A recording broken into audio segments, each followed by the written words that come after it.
আজ বাংলাদেশের প্রধান উপদেষ্টা ডক্টর মোহাম্মদ প্রফেসর ইউনূসের নেতৃত্বে বিদেশি গণমাধ্যম এবং তার সাথে অন্যান্য উপদেষ্টা সহ আয়নাঘর প্রদর্শন করেছেন। তবে তাদের এই বিষয়গুলো যখন নিউজ ফিডে চলে আসে, বিশেষ করে ফেসবুকে বা ইউটিউবে, তখন দেখা যায় যে আসলে আওয়ামী লীগেরা যখন এসব আয়নাঘর নিয়ে বিভিন্ন পোস্ট করে, অবাক লাগে। মানে এদের মধ্যে কোনো অনুশোচনা নেই, মানে নাথিং, কোনো অনুশোচনা নেই। মানে এমন একটা ভাব যে আয়নাঘর বলতে কিছু নেই। মানে আসলে কি আয়নাঘর বলতে কিছু নেই? তাহলে ওসব কি রাতারাতি হয়ে গেল? মানে রাতারাতি এত কিছু করে ফেল দিল। আচ্ছা ঠিক আছে, মানলাম যে আমরা আওয়ামী লীগকে ফাঁসানোর জন্য বা আওয়ামী লীগকে নিষিদ্ধ করার জন্য, ঠিক আছে, ডক্টর ইউনূস সরকার এইসব করলো। ডক্টর ইউনূস সরকার এত কিছু করলো এই 6 মাসের মধ্যে, কারো চোখে পড়লো না? এটা কোনো কথা? মানে এত সহজ যে ডক্টর ইউনূস সরকার তলাতলে এত কিছু করলো, কারো কোনো চোখে পড়লো না? এই যে বেনজির, সাবেক আইজি, পুলিশ প্রধান, সে কি এক কথা বলেছে রেকর্ডে, পুলিশের 90% এখন আওয়ামী লীগ করে। ঠিক আছে, শুধু পুলিশের না, প্রশাসনের 90%, বুঝলাম যে 90% আওয়ামী লীগ করে, ওকে, আমি মেনে নিয়েছি। তাহলে এত বড় একটা ঘটনা ঘটছে, পুলিশ, সেনাবাহিনী, প্রশাসনে কেউ জানে না। মানে ওখানে কি ডক্টর ইউনূস নিজে কি ইট বালু সিমেন্ট দিয়ে কি নিজে সব মানে করছে? ফ্যানটা নিজে লাগাচ্ছে, জানালা সব নিজে ব্যবস্থা করছে? উনি নিজে করছে নাকি উপদেষ্টারা, নাকি তাদের কার্যালয়ে কাজ ছেড়ে ওরা নিজেরা আয়নাঘর তৈরির ব্যবস্থা করছে? এইভাবে মানুষ এতটা মনুষ্যত্বহীন হতে পারে? কি ভাই কি হবে?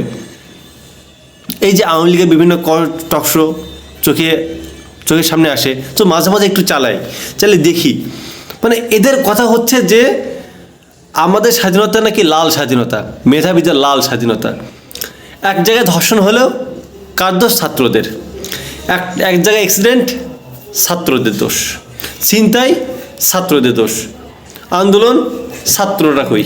মানে যে কোনো একটা বিষয়ে দোষ শুধু ছাত্রদের।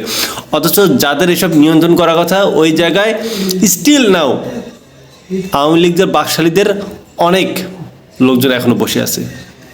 তো আসলে যাদের নিজের বাপের জন্ম পরিচয় ঠিক নেই, তারা চোখের সামনে জিনিস কি বিশ্বাস করবে রে ভাই? যারা আল্লাহকে বিশ্বাস করে না, যারা নিজের রবকে বিশ্বাস করে না, যারা নিজের কি বলবো, মুজিবকে যারা কি নবী না কি মনে করে, নবী রাসূল যে কি মনে করে জানি না, মুজিববাদ যে ধর্ম, এদের কাছে কেউ মানে কারো কাছে আবার মানে মুসলমান কাবা চাইতেও এদের কাছে নাকি ধানমন্ডি 32 এদের কাছে অনেক পবিত্র মনে হয়। এরা নাকি এটার প্রতিশোধ নেব, দেখা যায় তো বিভিন্ন পোস্টে। মানে আশ্চর্য রে ভাই হয়। চিন্তা করে দেখুন, এই লোকগুলো গত 16টা বছর নাকি আমাদের চালাইছে, আমাদের এই দেশকে নেতৃত্ব দিয়েছে। ভাবা যায়? আপনি চিন্তা করে দেখছেন ভাই যে গত 16টা বছর এদের আন্ডারে আমরা থাকছি, এরা যেটা বলছে আমরা সেটা মেনে নিছি। কতটা স্টুপিড, কতটা ননসেন্স, কতটা বাস্টার্ড টাইপের মানুষ আমাদের শাসন করেছে। হাই ভাই, আমি তো বুঝি না। ভাবা যায় রে ভাই। তাই তো বলি, দেশে এত সমস্যা কেন? সারাদিন রাত মদ, গাঁজা, মাগিবাজ এগুলো নিয়ে তারা থাকে। দেশটা যে কিভাবে চালায় আসলে তো এখন তো সব আমরা বুঝি। এমন কোনো আওয়ামী লীগের নেতা নেই যে দুর্নীতি করেনি। একটা সিঙ্গেল দুর্নীতি ছাড়া মনে হয় এরা নেই। মানে এরা হয়তো খাওয়া দাওয়া ছাড়া থাকবে, কিন্তু দুর্নীতি ছাড়া, দুর্নীতি, ঘুষ, মেয়ে, মদ ছাড়া এগুলা আওয়ামী লীগ ছাড়া সম্ভব না। আর তারা বিশ্বাস করবে যে আয়নাঘর আছে। এরা একটা মানুষকে চোখের সামনে খুন করছে, এই জিনিসটাকে এরা স্বীকার করে না। আর আয়নাঘরের মধ্যে একটা বিষয় 5-6 মাস এরা স্বীকার করবে, এতটা সহজ না রে ভাই। আমরাও আওয়ামী লীগের প্রতি এতটাই এক্সপেকটেশন আমরাও করিনি, জানি ভাই ওরাও এগুলো বিশ্বাস করবে না। আরে ভাই, যাদের নিজের জন্মের পরিচয় ঠিক নেই, কই জন্ম হয়েছে, ওই যে বলে না সাদ্দাম যে আমাদের জন্ম রাজপথে, আমরা রাজপথেই বেড়ে উঠেছি।